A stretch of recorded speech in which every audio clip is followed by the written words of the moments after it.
الحمد لله الحمد لله نحمده ونستعينه ونستغفره ونؤمن به ونتوكل عليه ونعوذ بالله من شرور أنفسنا ومن سيئات أعمالنا من يهده الله فلا مضل له ومن يضلله فلا هادي له ونشهد أن لا إله إلا الله وحده لا شريك له ونشهد أن محمدا عبده ورسوله أما بعد أعوذ بالله من الشيطان الرجيم بسم الله الرحمن الرحيم يا أيها الإنسان ما غرك بربك الكريم وقال تعالى إن الله بالناس لرؤوف رحيم صدق الله العظيم۔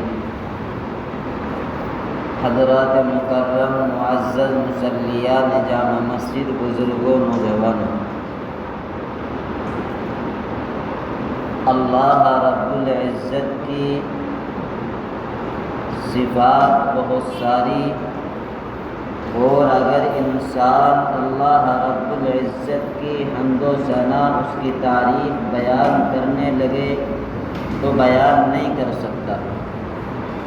اگر کوئی انسان پوری دنیا کے درختوں کے قلمے بنا کر کے اور سمندروں کی سیاہی بنا کر کے اللہ رب العزت کی تعریف و ستائش بیان کرنے لگے تو نہیں کر سکتا۔ درخت ختم ہو جائیں گے، سمندر ختم ہو جائیں گے، لیکن اللہ رب العزت کی تعریف مکمل نہیں ہو سکتی۔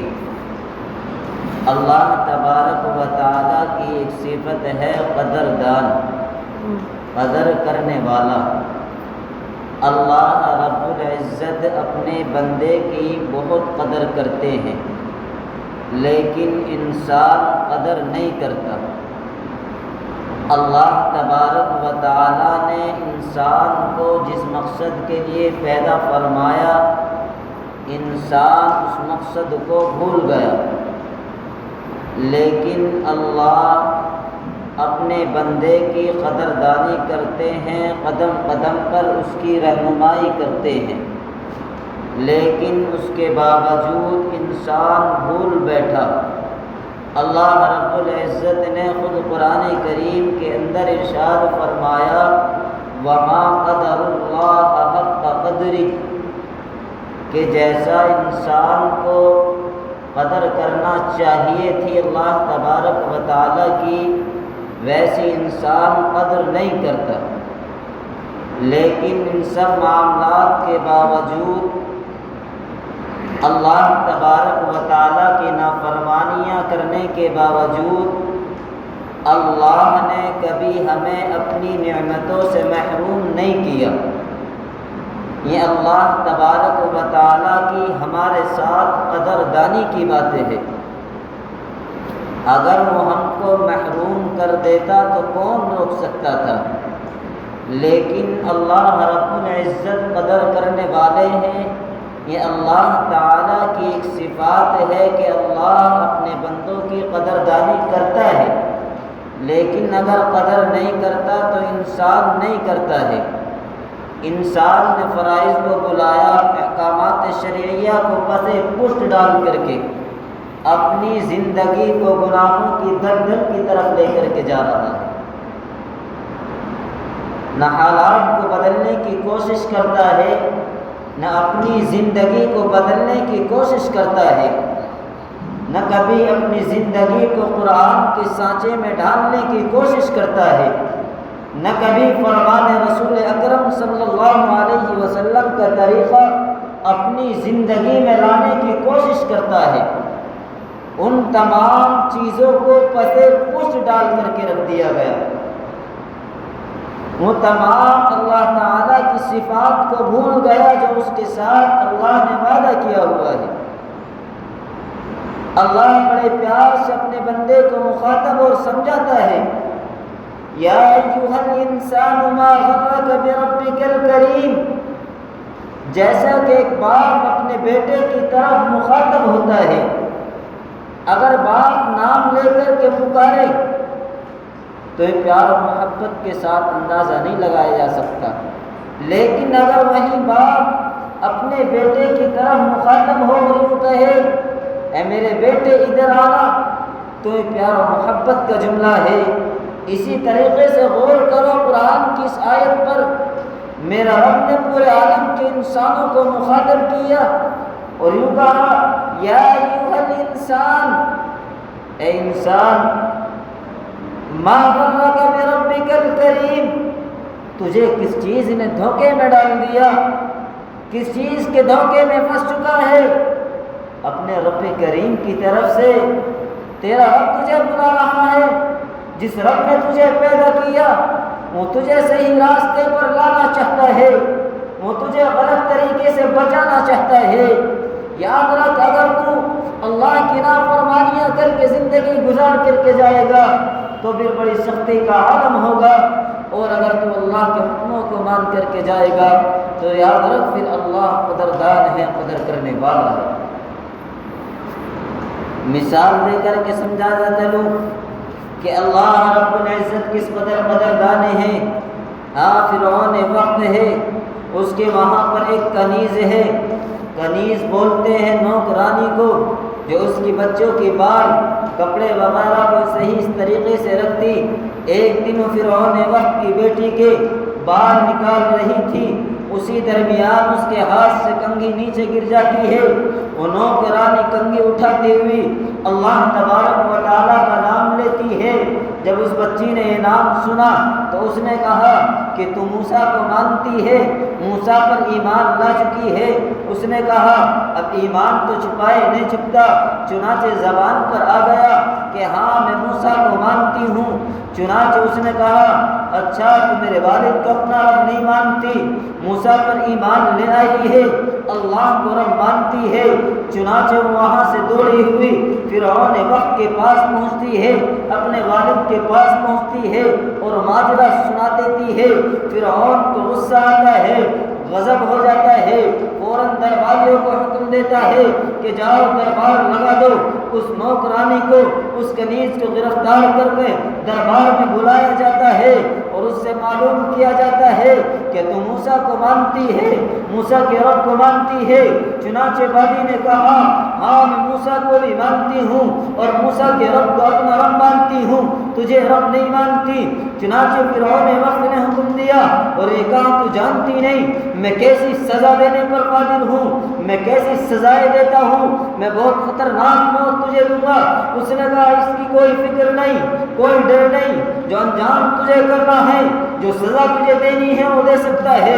اب تو میں موسیٰ کو اللہ کا پیغمبر مان چکی ہوں، اللہ کی وحدانیت کا اقرار کر چکی ہوں۔ چنانچہ فرعون وقت نے حکم دیا کہ اس کو زمین پر لٹا دیا جائے، اس کے ہاتھوں میں کیلیں گاڑ دی جائیں، اس کے پیروں میں کیلیں گاڑ دی جائیں۔ چنانچہ اس کے کارندوں نے یہی ماجرا کیا ہے۔ ہاں بزرگوں دیکھو، جو اللہ کے راستے میں اپنی جان کا نذرانہ پیش کرتا ہے، قربانیاں پیش کرتا ہے، شریعت پر چلتا ہے، اللہ اس کی کتنی قدردانی کرتے ہیں۔ مثال دے کر کے یہی سمجھانا مقصود ہے۔ چنانچہ اس کے ساتھ یہ ماجرا کیا جا رہا ہے۔ فرعون وقت کو یہ بھی معلوم ہے کہ اس کی ایک بیٹی ہے جو دودھ پیتی ہے۔ چنانچہ فرعون وقت نے جب اس کے ہاتھوں میں، اس کے پیروں میں کیلیں گڑوا دی گئیں، اس سے کہا بتا کہ اب بھی میرا نظریہ وہی ہے، میں موسیٰ کو ہی مانتی ہوں، موسیٰ کے رب کو رب مانتی ہوں۔ چنانچہ اس نے کہا کہ تیرا ایک بچہ ہے، اس کی بچی کو بلایا، اس کی چھاتی سے لگایا، وہ بچی دودھ پینا شروع کر دیتی ہے۔ وہ کہا اگر تو نہیں مانے گی تو تیری بچی کو تیری چھاتی پر قتل کر دیا جائے گا۔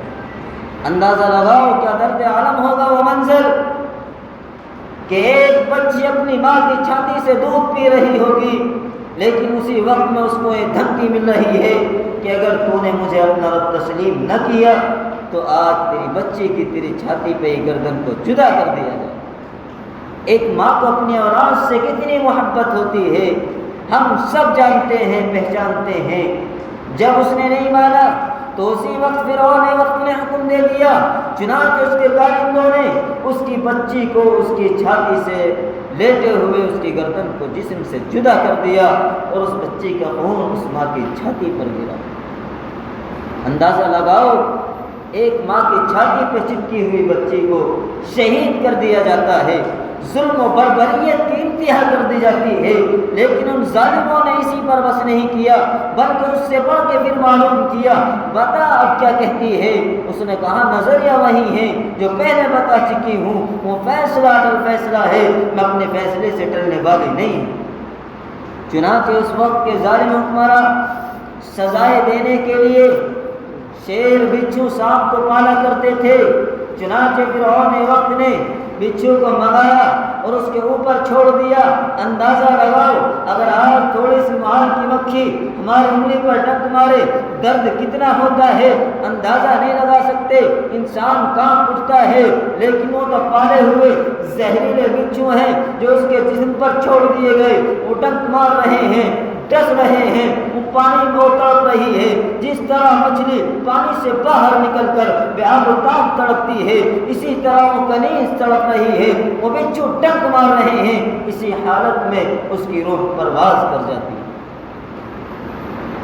اب فرعون وقت یہ تمام منظر کرنے کے بعد اپنی بیوی حضرت آسیہ کے پاس پہنچتا ہے اور فخریہ انداز سے کہتا ہے کہ تو نے دیکھا نہیں جس نے مجھے اپنا رب کہنے سے انکار کر دیا، آج میں نے اس کو بڑے دربار میں کیسی سزا دی ہے، دنیا کے لیے عبرت بنا دیا ہے۔ آسیہ نے کہا ظالم تجھے ترس نہ آیا، اس معصوم بچی کو اس کی ماں کی چھاتی پر شہید کر دیا، ظالم تجھے رحم نہ آیا۔ وہ کہنے لگا کہ تو بھی موسیٰ کو اپنا رب مان چکی ہے۔ اس نے کہا کہ ہاں اگر تو یہی جانتا ہے تو سن لے، میں بھی موسیٰ کو اللہ کا پیغمبر مان چکی ہوں اور موسیٰ کے رب کو اپنا رب مان چکی ہوں۔ فرعون وقت نے کہا تجھے معلوم نہیں انجام کیا ہوگا، ان محلوں سے باہر نکال دی جائیں گی، تو جانتی نہیں کتنی سخت سزائیں دیتا ہوں، کہاں جو کرنا ہو کر لے، انجام سے بے فکر ہوں، اس کی پرواہ نہیں ہے۔ چنانچہ فرعون وقت نے پھر دوبارہ دربار لگایا اور سپاہیوں کو حکم دیا کہ جاؤ، ایک ملکہ ہے جس کو میں نے پورے ملک سے، جو حسن و جمال میں سب سے حسین و خوبصورت تھی، جس کو چھانٹ کر کے میں نے اس محل کی ملکہ بنایا تھا، جاؤ اس کو گرفتار کر کے لاؤ۔ اب تک تو سپاہی ان کے اشارے پر کام کرتے تھے، آج اسی کو گرفتار کرنے کے لیے جا رہے ہیں۔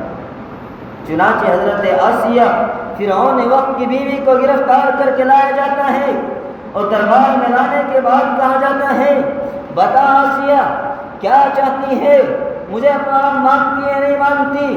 کہ فیصلہ وہی ہے جو تجھے سنا چکی ہوں، فیصلہ تبدیل ہونے والا نہیں ہے۔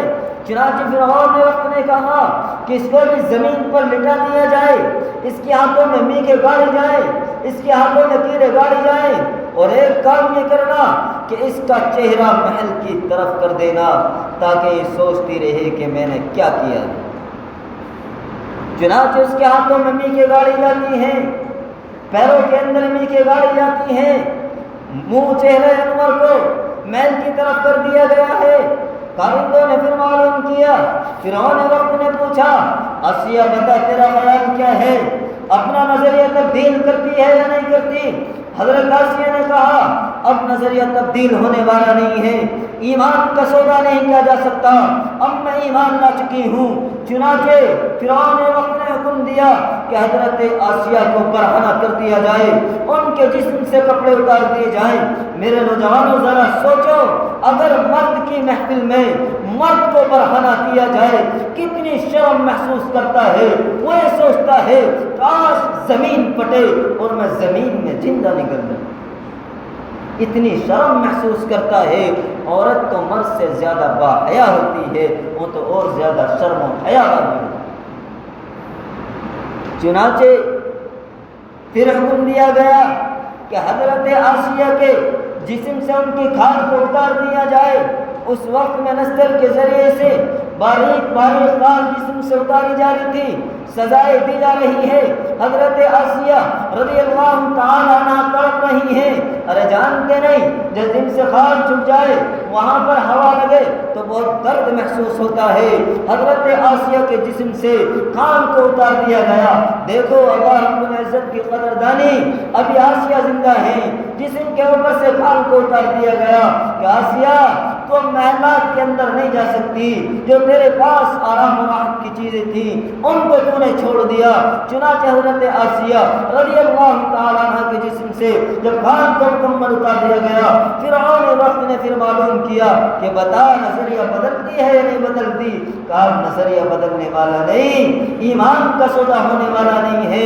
چنانچہ فرعون نے وقت نے حکم دیا کہ جاؤ مرچ لاؤ، اور مرچ لا کر کے حضرت آسیہ کے جسم پر مل۔ اندازہ لگاؤ کیسے درد کا عالم ہوگا کہ جب زخم پر مرچ لگتی ہے تو انسان کانپ اٹھتا ہے۔ وہاں تو پورے جسم پر مرچ لگائی جا رہی ہے، پورے جسم پر مرچیں ملی جا رہی ہیں۔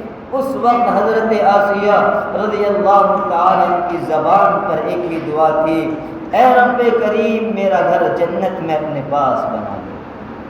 حضرت آسیہ رضی اللہ تعالی عنہا نے دعا کی ہے، اللہ رب العزت نے دعا قبول کی ہے، روح پرواز کر چکی ہے۔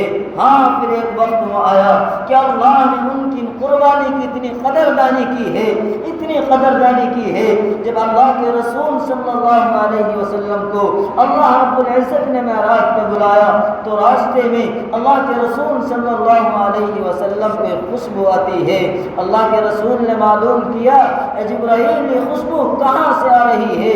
اللہ کے رسول صلی اللہ علیہ وسلم سے حضرت جبرائیل علیہ السلام نے کہا اے پیغمبر، اے اللہ کے محبوب، یہ اس کی قبر ہے جو فرعون وقت کی بانی تھی، اس کی کنیز تھی، اس کی نوکرانی تھی، جس نے اللہ کے حکم کو مکمل کیا، اللہ پر ایمان لائی، ایمان سے نہیں ہلی، ایمان سے نہیں ڈگمگائی، اپنی جان کو تو قربان کر دیا، تو پھر اللہ نے اس کے ایمان کے بدلے میں اتنی قدردانی کی ہے کہ دنیا میں اس کی قبر کو جنت کا باغ بنا دیا ہے، اور یہ جو خوشبو آ رہی ہے اسی کی قبر سے خوشبو آ رہی ہے۔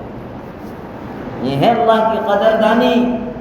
پہچانو اپنے آپ کو اور قدر کرنی سیکھو۔ اور دوسری حضرت آسیہ رضی اللہ تعالی عنہا کہ اللہ نے پھر ان کی کیسی سنی، کیسے قدردانی کی۔ ایک تو اللہ نے گھر جنت میں بنایا، دوسرے جب اللہ کے رسول صلی اللہ علیہ وسلم کی سب سے پہلی بیوی حضرت خدیجۃ الکبریٰ رضی اللہ تعالی عنہا کا انتقال کا وقت قریب ہوا، اللہ کے رسول نے فرمایا اے خدیجہ جب آپ جنت میں جائیں گی تو جنت میں جانے کے بعد میری بیویوں سے سلام کہنا۔ حضرت خدیجۃ الکبریٰ رضی اللہ تعالی عنہا نے معلوم کر لیا اے اللہ کے رسول پہلی بیوی تو میں ہوں، جنت میں آپ کی بیوی کون سی ہیں؟ چنانچہ اللہ کے رسول نے فرمایا کہ ہاں عائشہ، اللہ نے جنت میں 2 بیویاں مجھے اور عطا فرمائیں گے، ایک تو حضرت آسیہ رضی اللہ تعالی عنہا اور ایک حضرت عیسیٰ علیہ السلام کی والدہ حضرت مریم علیہ السلام۔ تو اللہ تعالیٰ نے کتنی قدردانی کی ہے کہ اللہ نے وہاں سے رشتہ توڑ کر کے رشتہ کس سے جوڑ دیا ہے؟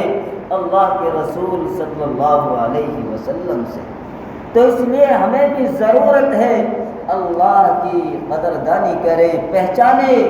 اللہ نے قرآن میں فرما دیا، ذرا سوچو پھر اللہ کیوں شکوہ کر رہا ہے، وما قدر اللہ حق قدری۔ مسلمانوں پہچانو اپنے آپ کو، ضرورت ہے اپنی زندگی کو بدلنے کی، اور جب آپ زندگی کو بدلیں گے تو حالات خود بدل جائیں گے۔ اس لیے اپنے دین آپ کو ملا ہے، اس کی قدردانی کرو جس طرح اللہ رب العزت آپ کی قدردانی کرتا ہے۔ اس لیے ہمارے لیے بھی ضروری ہے کہ ہم بھی اسی طریقے سے قدردانی کریں۔ اللہ رب العزت ہم سب کو دین کی قدردانی کی توفیق عطا فرمائے، اور دین کی سمجھ بوجھ عطا فرمائے، اور عمل کرنے کی توفیق عطا فرمائے۔ وآخر دعوانا الحمد للہ رب العالمین۔